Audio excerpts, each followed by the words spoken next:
So the hard thing about delegating is that there is no class and there is no practice that the average person gets at delegating.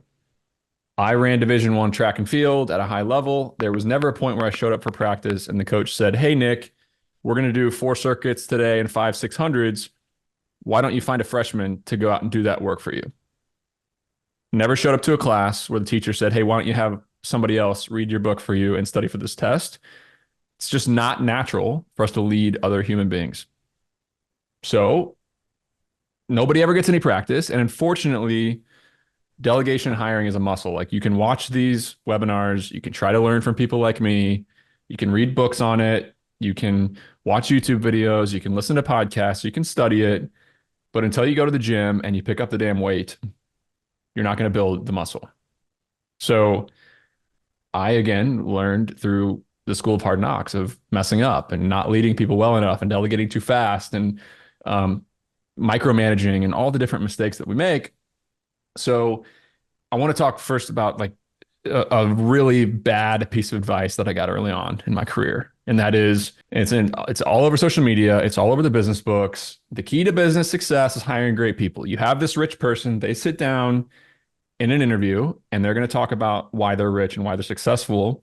And really they're just trying to be humble. Like I get it. And you hear them say the same thing. The key to success is hiring great people. I've been lucky enough to hire amazing people throughout my careers. That's actually not what I found. So I found myself looking for great people to run lawnmowers. I found myself looking for great people to drive box trucks. I found myself looking for spectacular people. And it turned out it wasn't approachable at all to me. And I was looking for unicorns. I was looking for people that didn't exist.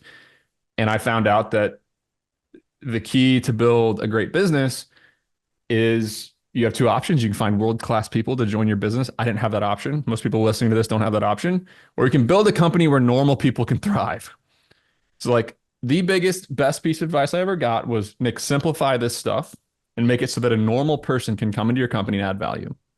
If you can do that, you'll win. But if you're running around looking for unicorns and you're looking for amazing talent and you're doing top grading and you're doing all this stuff that you hear about in the media of finding spectacular people, it's really, really, really, really hard.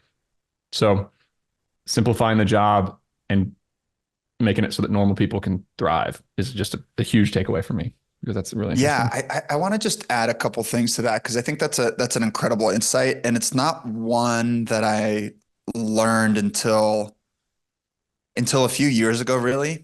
Um, at the time I was an owner of an HVAC business.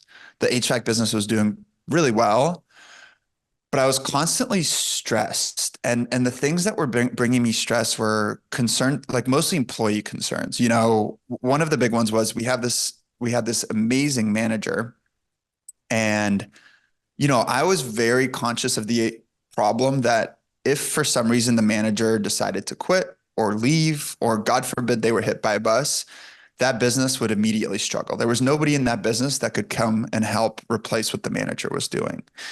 And there was a series of these situations where I was very stressed about the riskiness of the business. It was a great business overall. It was generating good cash flow, but it was causing me a lot of pain.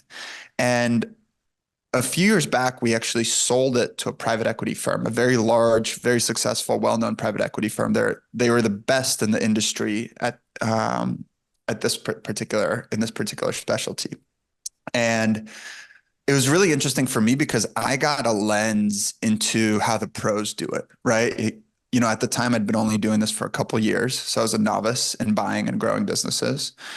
But this private equity firm, they'd been doing this for 20 years, and they had a full team dedicated towards this. They had a full process dedicated towards this.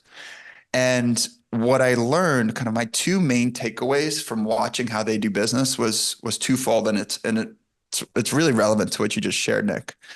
One was that they invested a ton in their education for employees. They learned that it's very hard to hire a great employee who knows everything, but you can hire a smart, capable person that you can train on all of the skills that you need to run a very, very successful business. So they had a very well developed education program, actually. The second piece that that they taught me is this idea of redundancy. And it's not really one that I'd considered in the past. Basically, they cross-trained all of their employees. So there was never a single employee that only knew one very important job. There's every employee had their own focus, had their own area of learning, but they also would overlap 20 or 30% with somebody else's role. So that if that person, if that person needed extra help because they were busy, or maybe they didn't show up for work, Or they somebody got was there. sick, or they quit, or it's the All the airplane. different things that can It's the happen to you. it's the airplane model, right? That an Yeah, airplane is disastrous if it stops working. You cannot afford to have your airplane stop working. So there's a ton of redundancy across all systems. exactly. Take that to business. And that's what they did. Exactly. You want your business to be battle proof, right? And if you're in there flying your business every day and a single hit or a single change can really meaningfully hurt your business or take down your business, that's not a great place to be in business. Yeah. And the last piece that they taught me was to hire more than I thought I needed, right? I obviously wanted to run the most efficient business possible with the most profit possible, which meant that my staff was leaner than it should be. The minute this group had come in and bought that HVAC company, they immediately hired 15 to 20% more staff than we already had. And the reason was, again, redundancy. It was more important for them to be long-term viable and to be to protect themselves from risks than it was to be short-term profitable. And And they I'll also talk probably about that. found a way to raise their prices so that their profit actually didn't drop, and they knew how to pull growth metrics so they could kind of hire ahead of that growth. So it was less risky for them to put that extra payroll on. They got redundancy, they got prepared for more growth, and they raised their prices probably so that they could not take that big of a hit in the near term. That's exactly right. And I think that greed, I think the two main limiting factors for owners who are thinking of hiring are fear and greed. These are the ones that really prevent people from moving forward with their business. Greed is the one we're just talking about, right? Is I don't want to hire an extra person because it's going to cut into my personal profits and I'm going to have to change my lifestyle. That is a very, very common Scarcity mindset of mindset. owners. Scarcity Scarcity mindset. mindset. There's only so much Exactly. money out there. If I pay somebody $20 an hour, that's $20 an hour out of my pocket. Exactly. Instead of that Exactly. person being an asset and coming in and making the company $40 an hour. And there is sometimes going to be a short-term bump of you're going to have to take less profits, but it is always long-term beneficial if you get the right people in the right seats, right? Yep. And I've done this so much. I've underhired operationally, I've underhired on the sales side. And if you're an outside person looking in and you think to yourself, wow, Sieva really doesn't have enough operations people, or he doesn't have enough sales people in his company, you would immediately say, hey, you need to hire more operations people. You need to hire more sales people. Yes, it will be short-term painful, but in the next 6 months, you're going to have a much stronger, less risky, and a much more profitable business. So pulling back on your greed is something that's really important. And fear is similar, right? Is like, I'm scared of delegating my role because I'm the only one that can do it. And I have believed that at one point in my life. I no longer believe that. I am at the opposite side of the fear spectrum. I believe there are people way better than me at Better. every single role. And I delegate as much as I can and everything to those people. Craig said his gold nugget was make everything simple, and I want to elaborate on that a little bit. You can see the slide. In 2013, so this is a year after I had that victim mentality and I fixed that, my employees were still messing up a lot. They were literally Ivy League undergrads. We were hiring Cornell undergrads, Princeton undergrads, Penn undergrads. We were hiring Big Ten kids. These were kids who were going to go succeed in their career, and they could not succeed inside of my company.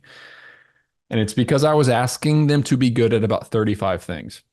The kids needed to drive the box truck. They needed to make the invoice. They were making the schedule. They were pricing all the items. They were making sure all the items were labeled. They were loading the box truck. They were driving the box truck back to the warehouse. They were unloading the box truck in the warehouse, organizing it all.